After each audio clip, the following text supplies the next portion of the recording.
Question number 1. তলৰ কোনবিধ কলাৰ কোষত ৰসদানি পোৱা নাযায়? এটো হ'ব ভাজক কলা, অপশন এ। নেক্সট, তলৰ কোনবিধ কলাই হালুক সংশ্লেষণ কৰিব পাৰে? এটো হ'ব ক্লোৰেন কাইমা।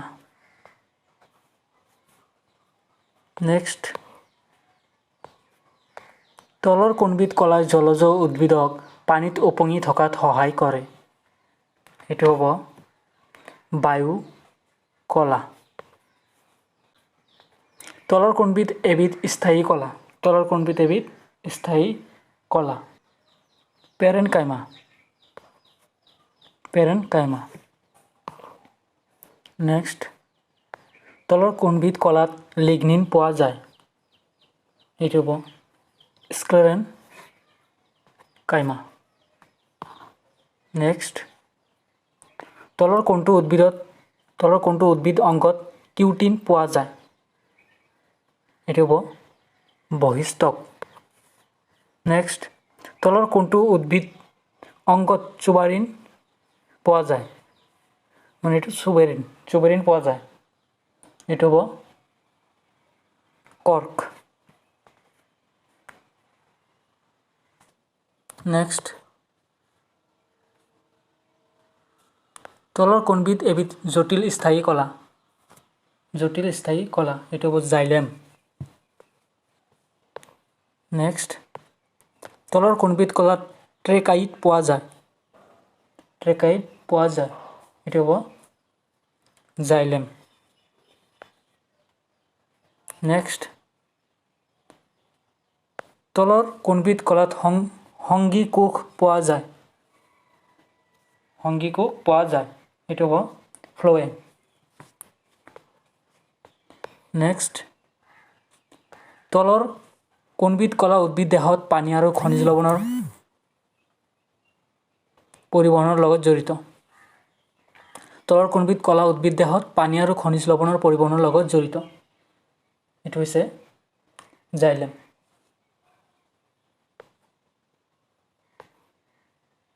নেক্সট, তলৰ কোনবিধ কলাই উদ্ভিদ দেহৰ পাতত প্ৰস্তুত হোৱা খাদ্যদ্ৰব্য আন অংশলৈ পৰিবহণ কৰে? এটো হ'ব ফ্লোয়েম। প্ৰাণীৰ দেহত চৰ্বি সঞ্চয় কৰা কলাবিধ হ'ল মেদ কলা। নেক্সট, তাপৰোধী হিচাপে কাম কৰা প্ৰাণী দেহৰ সংযোগ কলাবিধ হ'ল মেদ কলা। নেক্সট, দুডাল অস্থিক পৰস্পৰৰ লগত সংযোগ কৰা কলাবিধ হ'ল লিগামেণ্ট। নেক্সট, অস্থিৰ লগত পেশীক সংযোগ কৰা সংযোগ কলাবিধ হ'ল টেণ্ডন। নেক্সট, তলৰ কোনবিধ কলাই উদ্দীপনা গ্ৰহণ আৰু সঞ্চাৰণ কৰিব পাৰে? স্নায়ু কলা, এটো হ'ব স্নায়ু কলা। প্ৰাণী দেহৰ বিভিন্ন অংগৰ সঞ্চালনৰ লগত জড়িত কলাবিধ হ'ল পেশী কলা।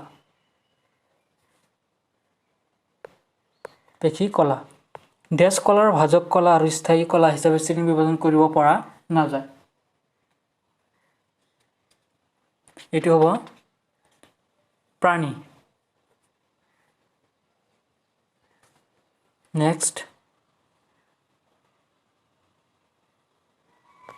উদ্ভিদ দেহত পোৱা জটিল কলা দুবিধ হ'ল ডেছ আৰু ডেছ, জাইলেম আৰু ফ্লোয়েম।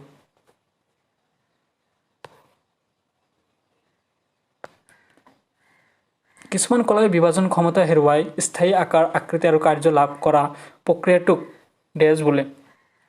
প্ৰক্ৰিয়াটোক বিভেদন বোলে, অপশন বি। ডেছ কলাৰ কোষৰ কোষবেৰত লিগনিন নামৰ ৰাসায়নিক পদাৰ্থবিধ পোৱা যায়? এটো হ'ব স্ক্লেৰেন কাইমা।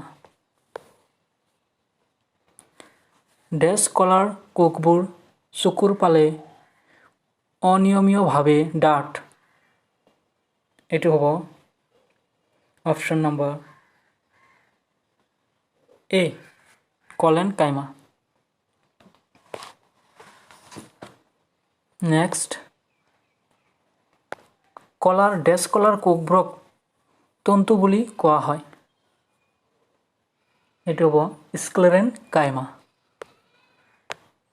ডেছ কলাক কাষ্ঠ বুলি জনা যায় জাইলেম অপশ্যন বি ডেছ কলাক বাষ্ট বুলিও জনা যায় এইটো হ'ব ফ্লুয়েম অপশ্যন এ উদ্ভিদ দেহৰ পৰা পানী ওলাই যোৱা বাধা দিবৰ বাবে উদ্ভিদৰ বৈশিষ্ট্যকে ডেছ নামৰ মমজাতীয় পদাৰ্থবিধ নিঃসৰণ কৰে কিউটিন অপশ্যন ডি কিউটিন নামৰ মমজাতীয় নেক্সট ট্ৰেকাইট ডেছ কলাত পোৱা যায় ট্ৰেকাইটটো জাইলেমত পোৱা যায় তো অপশ্যন বি চালনী নলিকা ডেছ কলাত পোৱা যায় চালনী নলিকাটো ফ্লুয়েম কলাত পোৱা যায় এইটো হ'ব অপশ্যন এ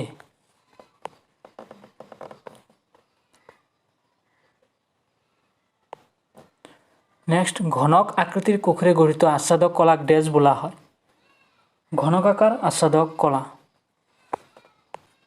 যি প্ৰাণী কলাই এবিধ কলাক আন এবিধ কলাৰ লগত বা এটা অংগক আন এটা অংগৰ লগত সংযোগ কৰে তাক ডেছ কলা বোলে এইটো হ'ব সংযোজক কলা নেক্সট ডেছ কলাই দুডাল অস্থিক পৰস্পৰৰ লগত সংযোগ কৰে এইটো হ'ব লিগামেণ্ট অপশ্যন এ ডেছ হ'ল এবিধ সংযোজক কলা যিয়ে অস্থিৰ লগত পেশীক সংযোগ কৰে এইটো হ'ব টেণ্ডন অপশ্যন চি প্ৰাণীৰ শৰীৰৰ বিভিন্ন অংগৰ সঞ্চালনৰ লগত জড়িত কলাবিধ হ'ল ডেছ কলা এইটো হৈছে পেশী কলা নেক্সট স্নায়ু কলা গঠন কৰা কোষবোৰক ডেছ বোলে স্নায়ু কলা গঠন কৰা কোষবোৰক নিউৰন বোলে অপশ্যন চি নিউৰনৰ যি অংশত কোষ কেন্দ্ৰ আৰু কোষ পৰক পোৱা যায় তাক ডেছ বোলে দেহ কোষ অপশ্যন এ